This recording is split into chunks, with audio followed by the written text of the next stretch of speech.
नाजरीन, शाम के मौजूदा हालात इंतहाई बदतरीन हैं। दिन ब दिन सूरत हाल बिगड़ती जा रही है। हुकूमत का खात्मा हो गया है और मुल्क के कई हिस्सों पर बागियों ने कंट्रोल हासिल कर लिया है। दूसरी तरफ हुकूमत खत्म होने के बाद इसराइल ने दमिश्क में मौजूद शाम के असलहा डिपो समेत कई मकामात पर हमला कर दिया है।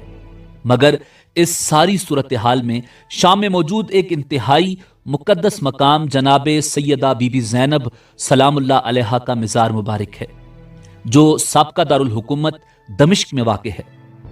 क्या सैयदा ज़ैनब सलामुल्लाह अलैहा के रोज़े पर बमबारी हुई?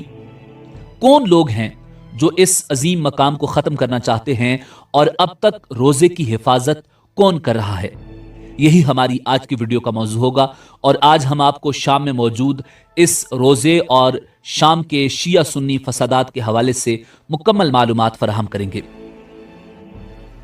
नाज़रीन, चाहे वो दौलत इस्लामिया की जानिब से किए गए खुदकुश धमाके हों या दीगर पुरतशद्दुद वाक़यात, गुज़श्ता एक दहाई के दौरान दमिश्क के जुनूब में वाक़े सैयदा ज़ैनब नामी इलाका अक्सर शहसुर्खियों की ज़ीनत रहा है।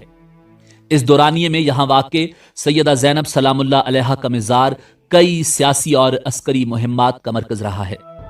जिस जगह ये मिज़ार वाक़े है, इसके इर्द गिर्द का इलाका वक्त के साथ दमिश्क के मज़ाफ़ात में वाक़े एक आम से गांव से बदलकर खित्ते के अहम तरीन शहर का रूप इख्तियार कर चुका है। मगर मजलूम बीबी के इर्द गिर्द हर वक्त गोलियों और धमाकों की आवाज़ें गूंजती रही हैं और आज भी यही सूरत हाल बरकरार है। नाज़रीन, मुतअद्दिद मुस्लिम मुअर्रिखीन और शिया रिवायात के मुताबिक वाक़या करबला सन 61 हिजरी सन 680 ईस्वी में पेश आया। इस जंग में इमाम अली मकाम इमाम हुसैन इब्ने अली अलैहिस्सलाम, उनके अहले खाना और हामियों की एक बड़ी तादाद शहीद की गई। वाक़या करबला के बाद यजीद बिन मुआविया की फ़ौज इमाम हुसैन इब्ने अली अलैहिस्सलाम की दो बहनों हज़रत ज़ैनब सलामुल्लाह अलैहा और हज़रत उम्मे कुलसूम सलामुल्लाह अलैहा समेत दीगर औरतों और बच्चों को कैद करके कूफा ले आई। तारीखी हवालों के मुताबिक ये तमाम कैदी 12 मुहर्रम को कूफा पहुंचे और रिवायात के मुताबिक इस सफ़र के दौरान कैदियों के साथ जालिमाना और हतक आमेज सलूक रवा रखा गया। कूफा में असीरी के दौरान सैयदा ज़ैनब सलामुल्लाह अलैहा अपने साथ कैद बनु हाशिम से ताल्लुक रखने वाले असीरान करबला के रहनुमा के तौर पर उभरी। बाद अज़ां उन्हें कूफा के गवर्नर उबैदुल्लाह इब्ने ज़ियाद मलून ने दमिश्क भेज दिया। रिवायात में आता है कि दमिश्क में सैयदा ज़ैनब सलामुल्लाह अलैहा और यजीद इब्ने मुआविया का आमना सामना हुआ और यही हज़रत ज़ैनब सलामुल्लाह अलैहा ने अपना मशहूर खुतबा इरशाद फरमाया, जिसमें उन्होंने यजीद पर कड़ी तनकीद की। उस खुतबे में उन्होंने कहा कि अपनी मनसूबाबंदी कर लो, हर मुमकिन कोशिश कर लो, मगर खुदा की कसम तुम हमारी याद को नहीं मिटा पाओगे, ना ही हमारे पास मौजूद वही को ख़त्म कर पाओगे और ना ही तुम खुद पर लगे इस धब्बे को मिटा सकोगे। तुम्हारी राय की कोई हैसियत नहीं और तुम्हारे दिन गिने जा चुके हैं। जिस दिन मुनादी पुकारेगा तो तुम्हारा ये इज्तिमा बिखर जाएगा। जालिमों पर खुदा की लानत हो। नाज़रीन, सैयदा बीबी ज़ैनब सलामुल्लाह अलैहा की वफ़ात सन 62 हिजरी सन 681 ईस्वी में हुई। मुसलमान खुसूसन अहले तशय्युअ फ़िरके से ताल्लुक़ रखने वाले लोग हर साल 15 रजब को उनका यौम वफ़ात मनाते हैं। नाज़रीन, सैयदा ज़ैनब बिनते अली की तदफीन की जगह तनाज़े का बायस रही है। कुछ रिवायात के मुताबिक सैयदा ज़ैनब की वफ़ात मदीना में हुई। बाज़ मौरिखीन का कहना है कि सैयदा ज़ैनब ने बाद अज़ां शाम का रुख किया, जबकि बाज़ रिवायात के मुताबिक सैयदा ज़ैनब को करबला में पेश आए वाक़यात का तज़किरा करने पर जिला वतन करके मिस्र भेज दिया गया था। मौरिखीन की इस मामले पर मुतअद्दिद आरा के बायस हतमी तौर पर यह बताना मुमकिन नहीं कि उन्हें कहाँ दफन किया गया था। आया उनकी कब्र दमिश्क में वाक़े मिज़ार में है या काहिरा की सैयदा ज़ैनब मस्जिद में। मिसाल के तौर पर मौरिख अत-तबरी के मुताबिक उनकी कब्र काहिरा में वाक़े 3री सदी हिजरी के एक मज़ार में मौजूद है, जबकि दीगर तारीखी हवालों से मालूम होता है कि फ़े रिवाया दमिश्क के मज़ाफ़ाती इलाके का पुराना नाम में वाक़े मज़ार सैयदा ज़ैनब और उम्मे कुलसूम के लिए वक्फ है। इस बात में भी इख्तिलाफ है कि सैयदा ज़ैनब के साथ उनकी बहन उम्मे कुलसूम मैदान करबला में मौजूद थीं या नहीं। अलबत्ता वक्त गुजरने के साथ साथ دمشق کے مضافات میں واقع مزار بڑی مذہبی عبادت گاہ میں تبدیل ہو گیا، جہاں ہر سال دنیا بھر سے لاکھوں زائرین آتے ہیں۔ اس بات سے قطع نظر کہ اب بھی یہ ابہام موجود ہے کہ آیا یہ واقعی سیدہ زینب کی آخری آرام گاہ ہے بھی کہ نہیں۔ ناظرین، سن 1967 میں یہاں فلسطینی پناہ گزین اور گولان سے بے دخل ہونے والے شامی پناہ گزینوں کے 2 کیمپ قائم کیے گئے تھے، جن میں سے ایک کو السیت کیمپ کہا جاتا ہے۔ 20ویں صدی کے وسط سے اور 21ویں صدی کے آغاز تک یہ خطہ بنیادی طور پر فلسطینی پناہ گزینوں اور گولان سے تعلق رکھنے والے شامی پناہ گزینوں کی آبادیوں سے آباد تھا۔ 1980 کی دہائی میں یہاں کی آبادی کی اکثریت پناہ گزینوں پر مشتمل تھی۔ اس علاقے کے درمیان سے ایک سڑک دمشق کی طرف جاتی ہے جو اس علاقے کو 2 حصوں میں تقسیم کرتی ہے۔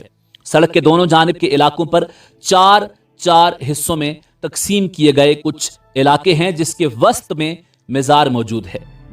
یہاں کا سب سے نمایاں سیاحتی علاقہ جنوب اور مشرقی محلہ ہے، جہاں سیدہ زینب کا مزار واقع ہے۔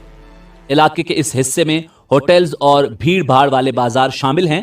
فلسطینی کیمپ اس محلے کے مخالف سمت میں جنوب مغرب میں واقع ہے۔ جہاں تک اس علاقے کے عراقی باشندوں کا تعلق ہے تو وہ شمال مشرق میں واقع محلے میں رہائش پذیر ہیں۔ اس جگہ کو العراقین سٹریٹ کے نام سے جانا جاتا ہے۔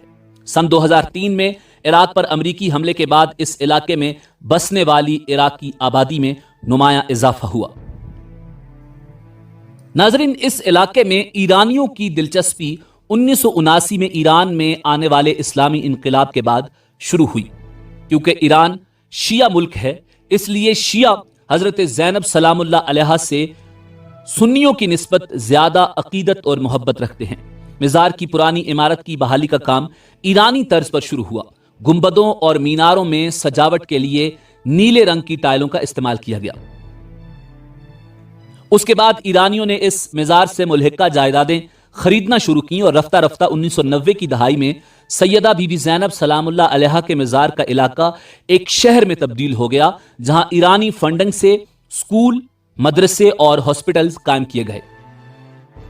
سن 2000 میں شام کے سابق صدر حافظ الاسد کی موت کے بعد اس علاقے کی حدود مزید وسیع ہوئیں اور یہ علاقہ خطے میں موجود ایرانی شیعہ حکام اور شخصیات کا ہیڈ کوارٹر بن گیا۔ شام میں جاری جنگ کے دوران یہ علاقہ بیروت کے جنوبی مضافاتی علاقے کی طرز پر ایک بڑے شہر میں تبدیل ہو گیا۔ اب یہاں بنیادی طور پر ایرانی، افغان اور عراقی شیعہ آباد ہیں، جن کی تعداد ہزاروں میں ہے۔ ناظرین، یہاں ایرانی اثر و رسوخ اس حد تک پھیل گیا کہ آیت اللہ خامنئی کے نمائندے ان کی جانب سے جمعے کا خطبہ پڑھنے لگے۔ ان کے مطابق مذہبی سیاحت، خصوصاً شیعہ زائرین کی تعداد میں مسلسل اضافے کے نتیجے میں مقامی باشندوں نے اس علاقے کے مشرق اور جنوب مشرق میں ہوٹلز اور رہائشی عمارتیں تعمیر کرنی شروع کر دیں۔ حضرت زینب سلام اللہ علیہا کے مزار کی آفیشیل ویب سائٹ کے مطابق 6 صدی ہجری سے اس مزار کا انتظام شام کے المرتضی خاندان کے ہاتھ میں ہے۔ اس خاندان کے سید حسین بن شیخ الاسلام موسیٰ نے روایا گاؤں میں اپنی جائیدادیں اس مزار کے لیے وقف کر دی۔ آج تک ان کا خاندان شام کی وزارت اوقاف کے ساتھ مل کر مزار کے انتظامی و نگرانی امور دیکھتا رہا ہے۔ شام میں گزشتہ 1 دہائی سے زیادہ عرصے سے جاری خانہ جنگی کے دوران یہ علاقہ ان شیعہ جنگجوؤں کی توجہ کا مرکز بن گیا جو سنی شدت پسند گروہوں سے سیدہ زینب کے مزار کو محفوظ رکھنے کے لیے آئے۔